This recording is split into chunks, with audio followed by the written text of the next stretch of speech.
Okay guys, I'm here with the Dauntless offered by the ESM models and they're sold by VQ Warbirds.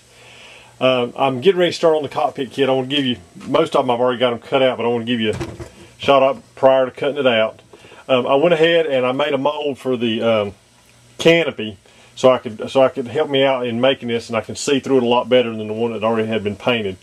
So I've got the front on here and I've got it marked. You can see where the panel line goes here. I've got it marked on the inside where I'm just below that, because I'm going to remove this dash area.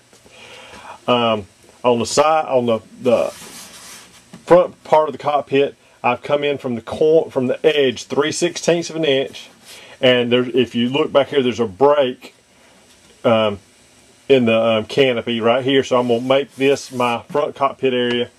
I came to the back and there's a break right here, and I'm going to make that my rear cockpit area, and I've also come in 3/16 inch from the side there also. So you're more or less going to have a front cockpit in the back, and then this will be a mid area where the headrest will go and everything. So what I'm going to do is I went ahead and marked them all, and I'm going to go ahead and cut this out.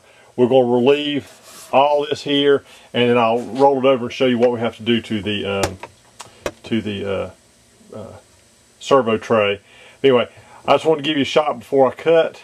I'm going to get this out of there, and then I'll be back.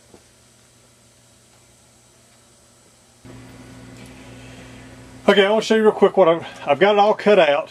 I've got this. I've removed this all the way around. I still got about a quarter. It's probably a quarter inch up.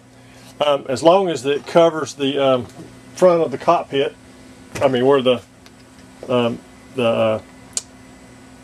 line here on the front of the cockpit, you're fine. It's actually under. You can see it's about a little above halfway up. Anyway, I've got this cut out, and on the plane itself, this is way high compared to the scale dash. I know they're just trying to make it work. But anyway, once you get this out, I'll have a template, but you need to replace this area, and I use 1/4 inch light ply. Now that's what it's just easiest to use. I'll have a template that shows the base here, and then you need to come in here, and I use a belt sander, 1-inch belt sander, and I bring this up.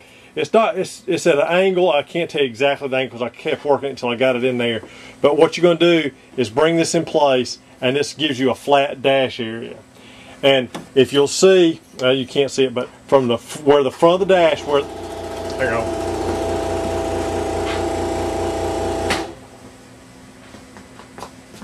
I'm doing some painting. Anyway, from the front of the dash here, I come back 1 1/16, and I've made a mark. There's a mark on both sides.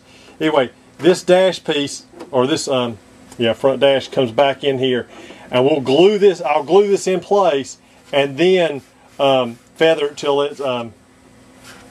it's smooth across there.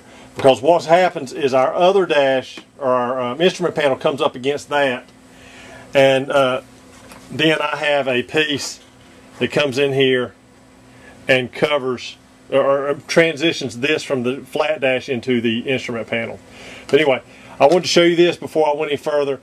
Like I said, there will be a template.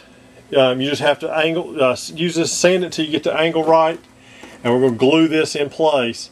Like I've said on every other video, make sure everything fits before you do any gluing, because I've had this whole thing installed before I ever got to the point of ready to glue this piece.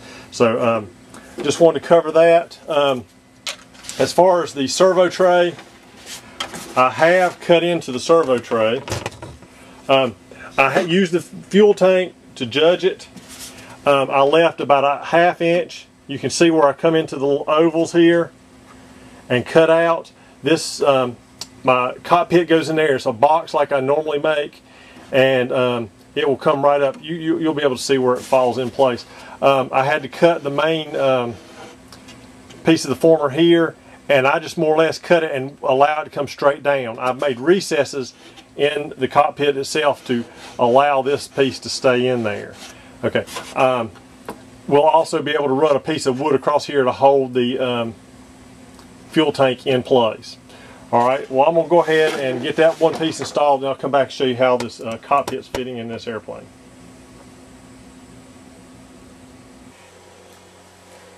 Okay, I'm back here. I've got the front part installed here like I was telling you, and then I went ahead and painted the whole top the interior color. It just comes to the flat part. It doesn't go down on the edges here anywhere, and that's so when we put our canopy back on, everything will match up. All right, the first thing we're going to do is we're going to install the rear cockpit. It's easier because it's got a slide in and in the back here. We're going to do this just like we do all the cockpits on the other ones I've done. If you have to look at older video I've done, you can. But anyway, these do just like the old ones. They're all one piece. The sides, they come in here. You're given a flat one here. You come in here and bend it at the V's, and then you just take a pair of pliers and crimp it all the way across. Okay, once you've done that, you come in here, and it's kind of maybe hard to see, but you see where this side rail comes up and then it ends, it stops. There you have to just make a very small relief, about a 1/16 of an inch, cut across the top and then down a 1/16 and clean that out. And then at the back, we're just going to take out that whole square there, this so it locks into place. This is continuing on back behind it, so it gives us a little bit deeper cockpit area. Anyway, what we do once we do that, this piece is ready to lock in. We trial fit everything before we go any further. Once you've got this trial fitted, it's easiest to go ahead and put the back on here prior to putting it in place. You just can't reach it once you do that. So what included in the kit will be some plain ABS. What you need to do is you've got to cut a piece 4 3/8 inch wide by 3 inch tall. That will glue. On this kit, you need to go ahead and make sure you got some like Model Masters liquid cement. That's what I've used. It holds the ABS really well to itself. Anyway, there's a little lip on the back side of this. You can see where I leave a lip. You just glue this in place, and I clamp it with the big metal paper clips and let them set for a couple hours. It'll hold it. Once we got that done, we're going to go in there and put the ammunition box. The ammunition box is a real easy build. I've got it to where it's over an inch pull, and you're going to have to cut it until it's about, I think this is almost 3/4 of an inch wide. What you have to do, the very first thing is put your ammunition box top on. This is the top of the box. You have to cut it. It's got 4 sides to it, and I've cut 3 of them off, and I left this one just to show you. But anyway, you need to cut it right along that seam there, and you need to cut this box to the width of that. And what we're going to do is, after we cut this seam off, we're going to glue that onto the top. Once that's glued on the top of there, it will be glued onto using the same glue.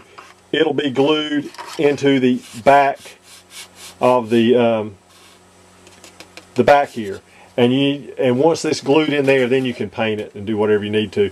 Or it's just easier. The glue holds better if you glue it bare ABS to bare ABS and then paint it. I did that one.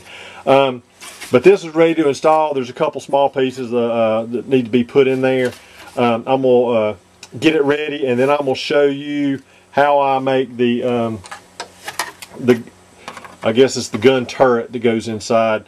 I'm going to get my parts ready, and then I'll show you how I'll do that really quick.